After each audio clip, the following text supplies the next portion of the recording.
স্কুলের সবচেয়ে হ্যান্ডসাম আর সবচেয়ে ধনী ছেলেটি, যার জন্য পুরো স্কুলের মেয়েরা পাগল। কিন্তু সে কোনো মেয়েকেই একদমই পাত্তা দিত না। আর হঠাৎ করে তার নজর পড়ে খুব সাধারণ এক মেয়ের দিকে, যে শত স্বপ্ন নিয়ে গ্রাম থেকে শহরের একটা ভালো স্কুলে ভর্তি হয় নিজের স্বপ্নগুলো পূরণ করতে। ছেলেটি যেন আঠার মতো মেয়েটির পেছনে পড়ে থাকে, আর এভাবে আস্তে আস্তে মেয়েটিও ছেলেটির প্রেমে পড়ে যায়। আজকের গল্পটা অনেক বেশি সুন্দর হতে চলেছে, আশা করছি তোমাদের সকলেরই ভালো লাগবে। শুরুতেই আমরা ফিমেল লিড ইয়ুনজিনকে দেখতে পাই। আমেরিকার একটা ব্যস্ত শহরে ও চারিদিক জুড়ে কেউ একজনকে খুঁজছিল, কিন্তু এত খোঁজার পরও ও কোথাও পায় না। ইয়ুনজিন কাকে খুঁজছে আর কেনই বা খুঁজছে সেটা জানতে হলে 2007 সালে ফিরে যেতে হবে। সালটা 2007। ইয়ুনজিন গ্রাম থেকে শহরে যাচ্ছে পড়াশোনার জন্য। আসলে ও খুবই দরিদ্র পরিবারের ছিল।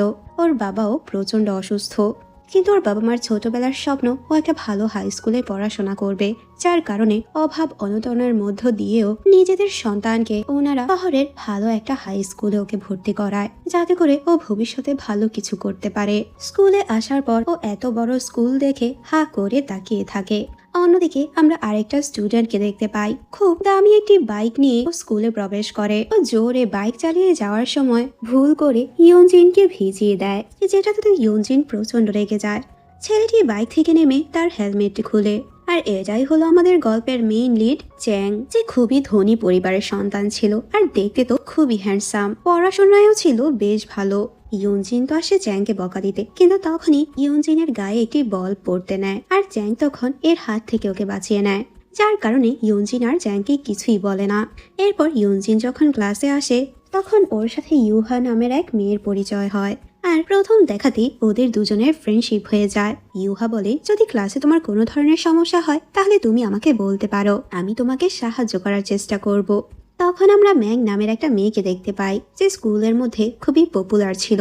বলতে গেলে স্কুলের সবচেয়ে সুন্দরী মেয়ে। ও হয়তো চ্যাংকে পছন্দ করত, কিন্তু মিন নামের আরেকটি ছেলে ওকে পছন্দ করত। এরপর আমরা ঝাওকে দেখতে পাই।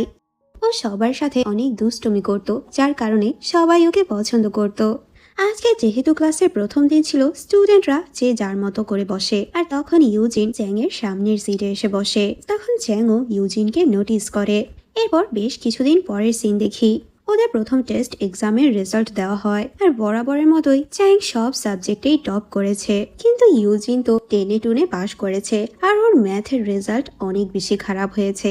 পাশে থাকা ঝাও যখন ওর রেজাল্ট দেখতে পায় তখন তো ভীষণ মজা নেয়, আর বলে, তোমাকে আমি যখন প্রথম ক্লাসে দেখেছিলাম আমি তো ভেবেছিলাম তুমি খুব ভালো স্টুডেন্ট হবে, কিন্তু তোমার রেজাল্ট দেখে মনে হচ্ছে তুমি তো ফাইনাল পর্যন্ত যেতে পারবে না। যেটা শুনে তো ইউজিনের অনেক বেশি খারাপ লাগে। চ্যাংও এগুলো শুনতে পায়, আর ইউজিনকে বলে, যদি তুমি চাও তাহলে আমি আমার নোটসগুলো দিয়ে তোমাকে সাহায্য করতে পারি। আমার নোটসগুলো পড়লে তুমি সবকিছু ভালো মতো বুঝতে পারবে। তখন ইউজিন বলে, আমার তোমার সাহায্যের প্রয়োজন নেই। ক্লাস শেষে ইয়ুনজিন একটা বই নিয়ে ওয়াশরুমে যেতে নেয়, কিন্তু তখনই চ্যাং ওর হাত থেকে বইটি কেড়ে নেয়, আর বলে, তুমি বই নিয়ে ওয়াশরুমে কেন যাচ্ছ?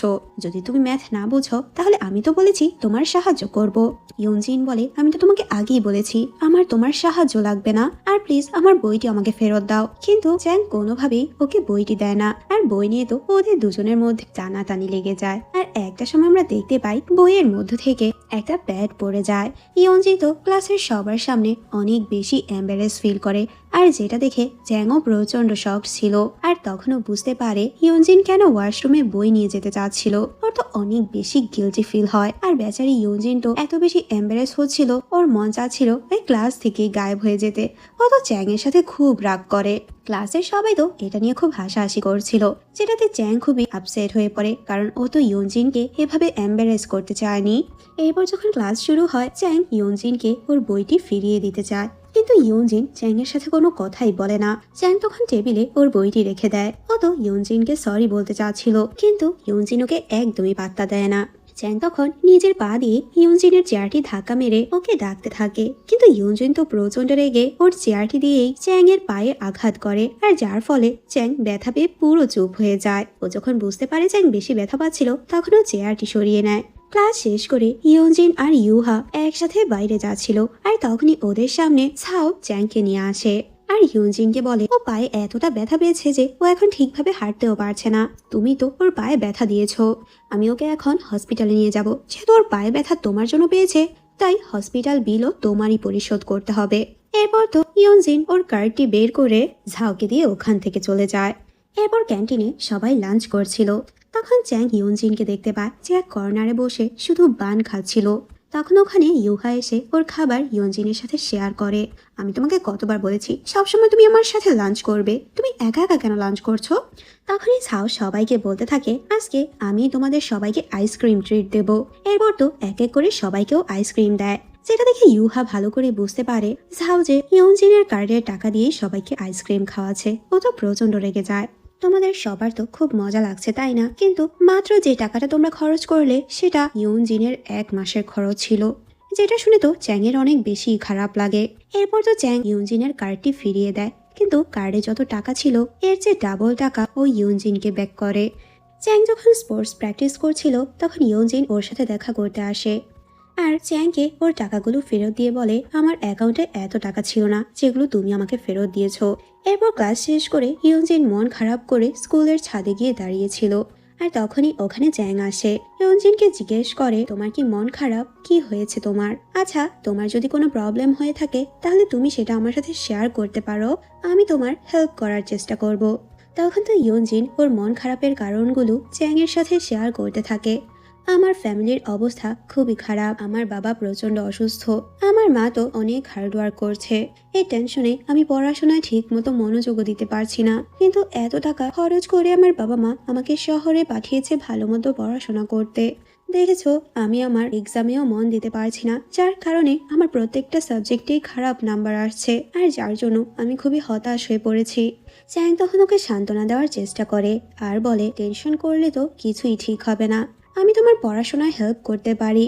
তুমি তো ম্যাথে দুর্বল, আমি ম্যাথ খুব ভালো পারি। তুমি যদি চাও তাহলে প্রতিদিন ক্লাস শেষ করে এখানে আসতে পারো, আমি তোমাকে সহজভাবে ম্যাথ শিখিয়ে দেব, যাতে করে তুমি এক্সামে ভালো মার্কস নিয়ে আসতে পারো। ইয়ুনজিন বুঝতে পারছিল না ও চ্যাংকে কি বলবে, কিন্তু তখনই ওর মায়ের বলা কথাগুলো ওর মনে পড়ে যায়। ওর মা ওকে বলেছিল তোমার যদি ভালো একটি ইউনিভার্সিটিতে ভর্তি হতে হয় তাহলে তোমাকে অবশ্যই হাই স্কুলে ভালো মার্কস নিয়ে বের হতে হবে, আর ভালো মার্কস না থাকলে তুমি ভালো ভার্সিটিতেও পড়তে পারবে না। যার কারণে ও চ্যাংয়ের হেল্প নিতে রাজি হয়ে যায়। আচ্ছা ঠিক আছে, প্রতিদিন ক্লাস শেষ করে আমি স্কুলের ছাদে আসব, আসলে আমি এক্সামে ভালো রেজাল্ট করতে চাই। আর চ্যাংও তো যাচ্ছিল ওর সাহায্য করতে। আর এভাবে প্রতিদিনই ওরা দুজন ছাদে এসে পড়াশোনা করতে থাকে। চ্যাং ওকে খুব সুন্দরভাবে সাবজেক্টগুলো বুঝিয়ে দেয়, স্পেশালি ম্যাথ।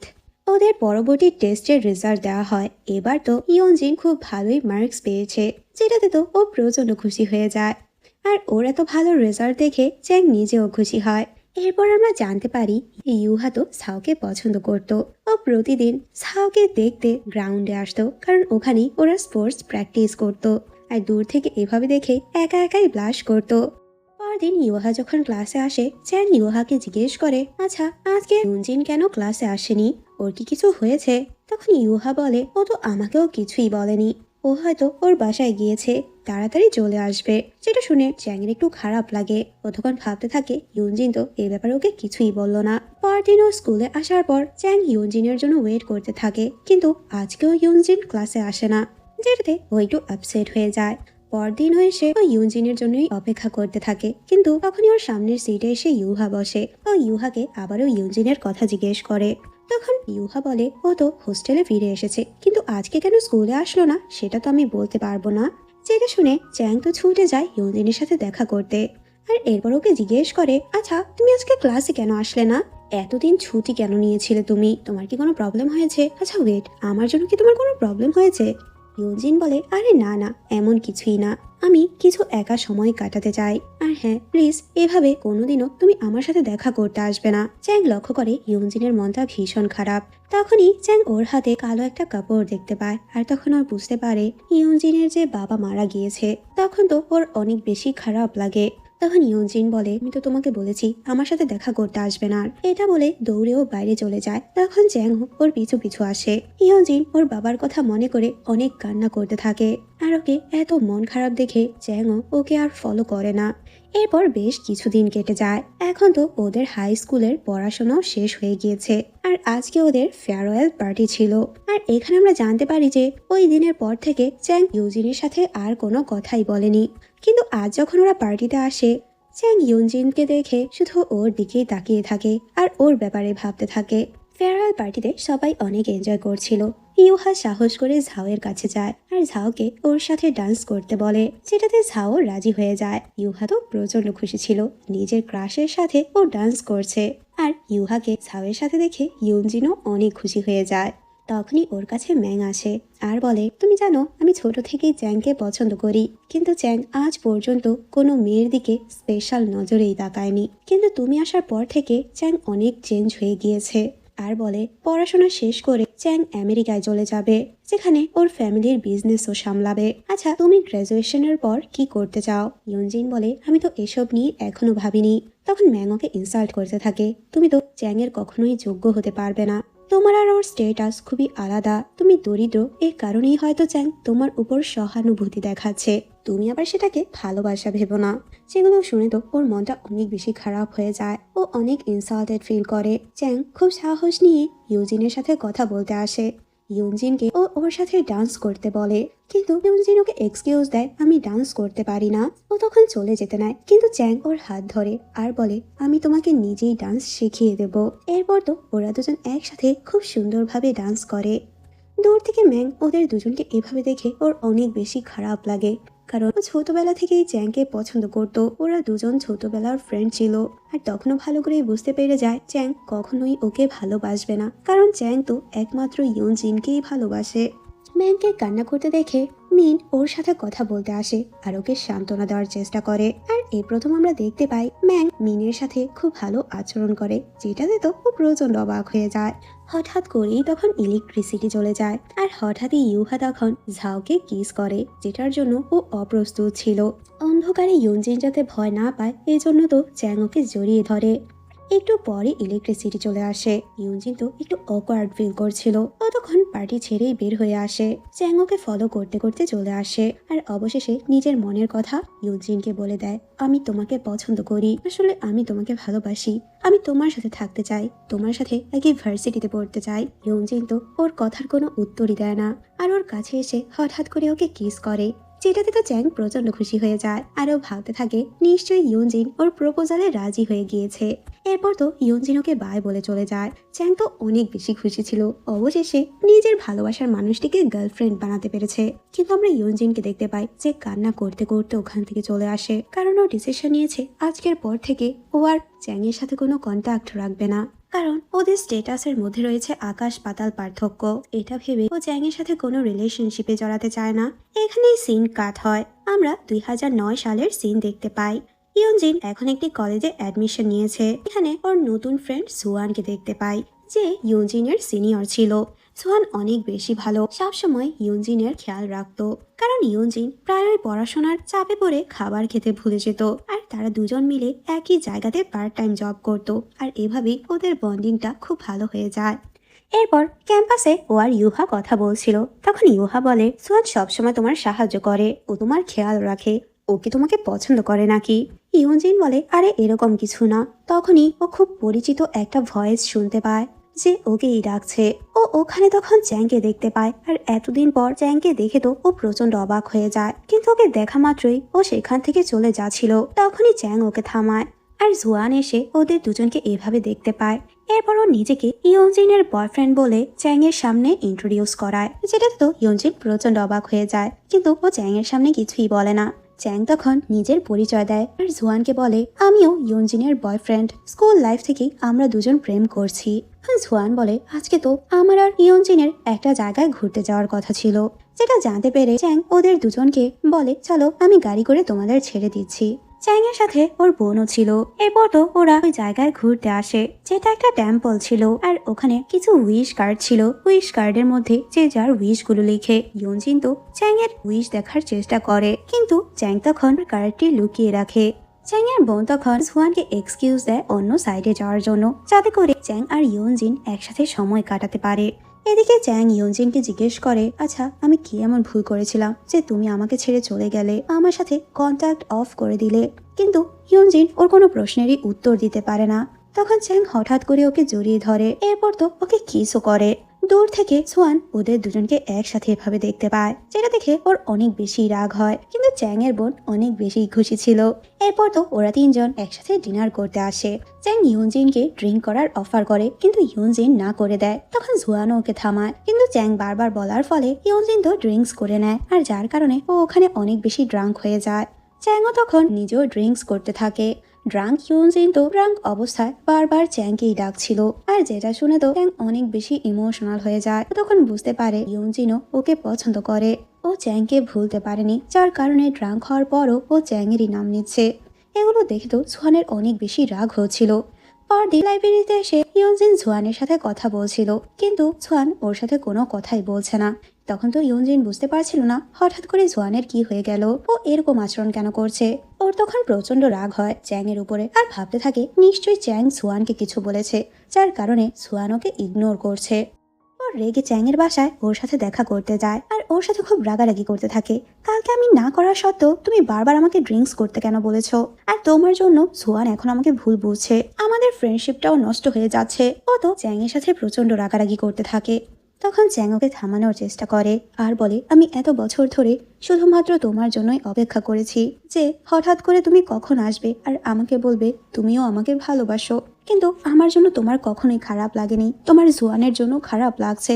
এটা ভেবে টেনশন করছো যে তোমাদের ফ্রেন্ডশিপ নষ্ট হয়ে যাবে।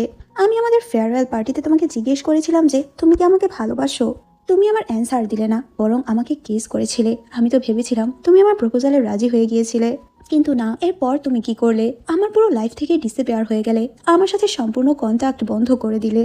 আমি অনেক বেশি কষ্ট পেয়েছিলাম। আমার কি ভুল ছিল বলো? যদি তুমি আমাকে এতই অপছন্দ করে থাকো, তাহলে ওই দিন আমাকে কিস কেন করেছিলে? তোমার জন্য আমি মিথ্যে আশা পেয়েছিলাম। ইয়নজিন তো অনেক বেশি রেগে যায়, আমি ইচ্ছে করে কিছুই করিনি, সব কিছুতে তুমিই বারবার আমাকে জোর করেছিলে। যেটা শুনে তো ও অনেক বেশি কষ্ট পায়। সেদিনই ও নিজের শহরে ফিরে যায়, আর এরপর তো ও ইয়নজিনের সাথে আর কোনো কন্ট্যাক্ট করারও চেষ্টা করেনি। এভাবে 2 বছর কেটে যায়। আমরা 2011 সালের সিন দেখতে পাই, যেখানে আমরা ইয়নজিনের ফ্রেন্ড ইউহাকে দেখি একটি হসপিটালে ও নার্স হিসেবে কাজ করত। আর সেখানে আজকে এক পেশেন্ট অ্যাডমিট হয়, যাকে দেখে তো ও প্রচন্ড অবাক হয়ে যায়, কারণ এটা তো ঝাও ছিল, যাকে ও স্কুল লাইফে পছন্দ করত। দুজন তো পরে রিলেশনেও গিয়েছিল, কিন্তু হঠাৎ কেন আলাদা হয়ে গিয়েছিল সেটা আমরা জানতে পারি না। এত বছর পর আবারও দুজনের মধ্যে দেখা হয়, আর ইউহা পুরো সময়টা জুড়ে ওর টেক কেয়ার করে, ওকে সুস্থ করাতে লেগে পড়ে। অন্যদিকে আমরা ইয়নজিনকে দেখি গ্রামে ওর মায়ের সাথে দেখা করতে আসে। এখানে ওর মাকে সাহায্য করার মতো কেউই ছিল না। ও তখন ওর মাকে দেখতে পায় একটা লোকের সাথে বসে উনি খুব সুন্দরভাবে কথা বলছে, যেটা তো একটু অবাক হয়ে যায়। ইয়নজিনের মা তখন ওকে বাসায় নিয়ে আসে আর ক্লিয়ার করার চেষ্টা করে, আসলে উনি তোমার আঙ্কেল হয়, ওনার স্ত্রী মারা গিয়েছে, ওনার কোনো সন্তানও নেই। উনি সব সময় আমাকে সাহায্য করত, এখনো সাহায্য করে যাচ্ছে। আমি তো সিদ্ধান্ত নিয়েছি আমি তোমার ওই আঙ্কেলকে বিয়ে করে নতুন করে সবকিছু শুরু করব, কিন্তু যদি তুমি পারমিশন দাও তাহলে আমি করব, যদি তুমি না চাও তাহলে আমি কোনো সম্পর্কে জড়াবো না। ইয়নজিন বলে, এতে আমার কোনো প্রবলেম নেই, আমি তো সব সময় তোমাকে হ্যাপি দেখতে চাই। তখনই হঠাৎ করে ও চ্যাংকে দেখতে পায়। চ্যাংকে এখানে দেখেও প্রচন্ড অবাক হয়, আর ও ভাবতে থাকে এত বছর পর ও আমার গ্রামে কি করতে আসলো। এরপর ওরা দুজন একসাথে ছিল। তখন চ্যাং বলে, তুমি যেরকমটা ভাবছো আমি সেরকম কোনো কারণে এখানে আসিনি। আসলে আমার মা এই গ্রামেই একটি ইলেকট্রনিক্যাল ফ্যাক্টরি কিনেছে, আর সেই কাজের জন্যই আমি এখানে এসেছি। এরপর তো ইয়নজিন ওখানের কিছু জিনিসপত্র দিয়ে পুতুল বানানোর কাজ করছিল। তখন চ্যাং বলে, এইসব পুতুল বিক্রি করে তো তুমি খুব কম টাকা পাবে, এগুলো বাদ দিয়ে তুমি আমার সাথে গল্প করো, আমি তোমাকে আরো বেশি টাকা দেবো। যেটা শুনে ইয়নজিনের মনটা অনেক বেশি খারাপ হয়ে যায়। হয়তো এই টাকা তোমার কাছে সামান্য মনে হয়, কিন্তু এই সামান্য টাকা দিয়ে আমরা অনেকেই সার্ভাইভ করে চলেছি। এটা বলেই ও ওখান থেকে চলে যায়। চ্যাং তখন বুঝতে পারে ও এই কথার মধ্যে দিয়ে ইয়নজিনকে অনেক বেশি কষ্ট দিয়ে ফেলেছে। এরপর তো ও নিজেই বসে পড়ে পুতুল তৈরি করার কাজে। দূর থেকে তখন ইয়নজিনও দেখতে পায়, আর যেটা দেখে ও প্রচন্ড খুশি হয়ে যায়, কারণ ও নিজের ভুলটা বুঝতে পেরেছে। পুতুল বানাতে বানাতেই তো চ্যাং ওখানেই ঘুমিয়ে পড়েছিল। সকালে চ্যাংকে এভাবে দেখে ও একটু অবাক হয়ে যায়। এরপর ওকে ঘুম থেকে ওঠায় আর দেখতে পায় সারা রাত ধরে চ্যাং একটি খরগোশের পুতুল বানিয়েছে, কিন্তু খরগোশের একটি কান আর লেজ মিসিং ছিল, যেটা দেখে ইউজিন তো প্রচন্ড হাসতে থাকে। তখনই লক্ষ্য করে এই পুতুলটি বানাতে গিয়ে চ্যাং এর হাতে অনেক চোট লেগেছে, যেটা দেখে ওর একটু খারাপ লাগে, কারণ চ্যাং এত বড়লোক হওয়া সত্ত্বেও এই সাধারণ একটি পুতুল বানিয়েছে শুধু ইউজিনকে খুশি করার জন্য। ও তখন রিয়ালাইজ করে চ্যাং আসলে ওকে কতটা ভালোবাসে। হঠাৎ করে ও ইউজিনকে বলে, আমি চাই গ্র্যাজুয়েশন শেষে তুমি বেইজিং এ ব্যাক করো আমার কাছে। আর অবশেষে ইউজিনও ওর এই ভালোবাসা মেনে নেয়। আমি তোমাকে প্রমিস করছি আমি আর কখনোই তোমার থেকে পালাবো না। আর যেটাতে তো চ্যাং প্রচন্ড খুশি হয়ে যায়। আস্তে আস্তে ওর গ্র্যাজুয়েশনও কমপ্লিট হয়ে যায়। আরও চ্যাং এর জন্য বেইজিং এর কয়েকটা কোম্পানিতেই জবের জন্য অ্যাপ্লাই করা শুরু করে। এমনকি ও অনেকগুলো জবের এক্সামও দেয়, কিন্তু ও কোনোটাতেই সিলেক্ট হয় না, যেটাতে ওর মনটা অনেক বেশি খারাপ হয়ে যায়। ওর ফ্রেন্ড তখন ওকে বলে, তুমি শুধু বেইজিং এর জন্য কেন অ্যাপ্লাই করছো? তোমার উচিত অন্য সিটিগুলোতেও ট্রাই করা, কারণ সেখানেও অনেকগুলো জবের অফার রয়েছে, তুমি ট্রাই করে তো দেখতে পারো। তখন তো ইউজিনও অন্য জায়গায়ও অ্যাপ্লাই করে, আর সেখান থেকে ও একটি জব পেয়ে যায়, আর যেটা তো সাংহাইয়ে ছিল। এরপর তো ও চ্যাং এর সাথে শেয়ার করে, আমি কত চেষ্টা করলাম, বেইজিং এ কোনো জবই পাইনি, কিন্তু সাংহাইয়ের একটা জব পেয়েছি। যেটা শুনে চ্যাং এর তো প্রচন্ড রাগ হয়। তুমি তো আমাকে বলেছিলে তুমি আমার জন্য বেইজিং এ আসবে, তুমি কোনোদিনই আমার কথা রাখো না। আমি এই আশাই ছিলাম তুমি হয়তো বেইজিং এ চলে আসবে, আমরা একসাথে থাকবো। তখন তো চ্যাং ওকে বোঝানোর চেষ্টা করে, কিন্তু চ্যাং কোনোভাবেই ওর কথা শোনে না। এরপর তো ও চ্যাং এর সাথে দেখা করার জন্য ট্রেনে ওঠে। কিছুক্ষণ পরই ওর কাছে চ্যাং এর কল আসে আর জিজ্ঞেস করে, তুমি এখন কোথায়? আর ওকে সরি বলে, তোমার সাথে রাগ দেখানোটা আমার একদমই ঠিক হয়নি, আমি তোমার সাথে সামনাসামনি কথা বলতে চাই, আমি ট্রেনে করে তোমার সাথে আসছি দেখা করতে। যেটা শুনে ইউজিন একটু অবাক হয়ে যায়, আরে আমিও তো বেইজিং যাচ্ছি তোমার সাথে দেখা করতে। এটা শুনে তো চ্যাং খুশি হয়ে যায় আর জিজ্ঞেস করে, তুমি এখন কোথায় আছো? আর বলে সামনের স্টেশনেই নেমে যেতে, আমিও সেখানেই নেমে যাব। আর কিছুক্ষণ পর চ্যাংও ওখানে চলে আসে। দুজনেই দুজনকে দেখে অনেক বেশি খুশি হয়ে যায়। এরপর তো ওরা দুজন একসাথেই থাকা শুরু করে। কিছুদিন পর ইউহা ইউনজিনের সাথে দেখা করতে আসে। ওর মন অনেক বেশি খারাপ ছিল। আমি আর সাও দুজন দুজনকে ভালোবাসতাম, কিন্তু হঠাৎ করে ওর সাথে আমার আবারও দেখা হয়েছিল, কিন্তু ও আর এখন আমাকে ভালোবাসে না। ও শীঘ্রই অন্য একটা মেয়েকে বিয়ে করবে। আমি ওর জীবনে প্রবলেম হয়ে থাকতে চাই না, আমি মুভ অন করতে চাই, যার কারণে আমি অ্যাব্রোডে যাওয়ার ডিসিশন নিয়েছি। এগুলো শেয়ার করার জন্যই আমি তোমার সাথে দেখা করতে এসেছি। ইউজিনের অনেক বেশি খারাপ লাগে, ওর এত বছরের ফ্রেন্ড এখন অ্যাব্রোড চলে যাচ্ছে। দুজনই খুব ইমোশনাল হয়ে যায়। এরপর আমরা কিছুদিন পরের সিন দেখি, চ্যাং এর বোন ইউ এর আজকে এঙ্গেজমেন্ট পার্টি ছিল।